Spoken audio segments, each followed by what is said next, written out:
Bonjour à tous, c'est Pierre Carré et bienvenue dans cette vidéo où aujourd'hui nous allons parler de l'auteur de ce livre. Il s'agit bien entendu d'Homère et donc le livre, il s'agit là de l'Odyssée. Alors l'Odyssée, vous avez dû le lire en cours de français. Nous, dans cette vidéo, on va plutôt se consacrer à Homère, l'auteur.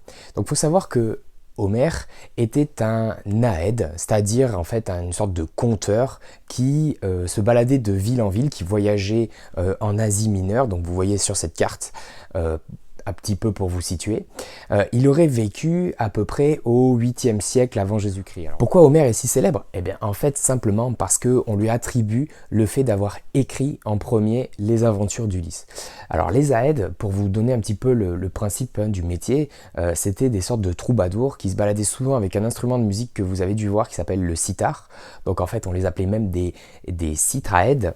Parce qu'ils jouaient et en même temps ils chantaient.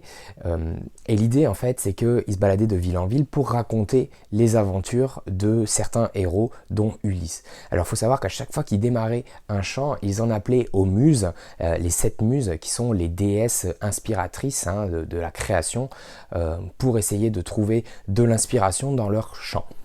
L'histoire de l'Odyssée, c'est une épopée. Épopée, je ne sais pas si vous avez étudié un petit peu, mais ça vient du mot épos, qui veut dire la parole.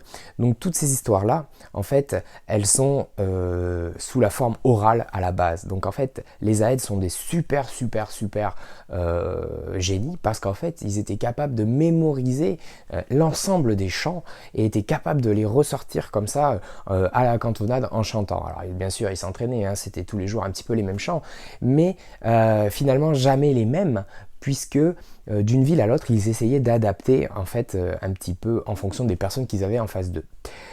Homère, lui, il a eu la bonne idée, ou du moins on pense que c'est lui qui a eu la bonne idée, de rassembler tous ces chants-là par écrit et d'essayer de composer un texte commun à l'ensemble du monde grec. Il a commencé à faire un peu le squelette de l'histoire, et puis après d'autres Aèdes sont venus compléter en fait ces écrits-là. Donc on pense qu'il y a eu plusieurs Aèdes qui ont écrit l'Odyssée. Si vous voulez savoir plus d'informations sur l'Odyssée, n'hésitez pas à regarder la deuxième capsule, celle qui vraiment raconte l'histoire de l'Odyssée avec les aventures d'Ulysse, les aventures de Télémaque, voilà, pour essayer d'avoir un petit peu plus d'infos sur ça.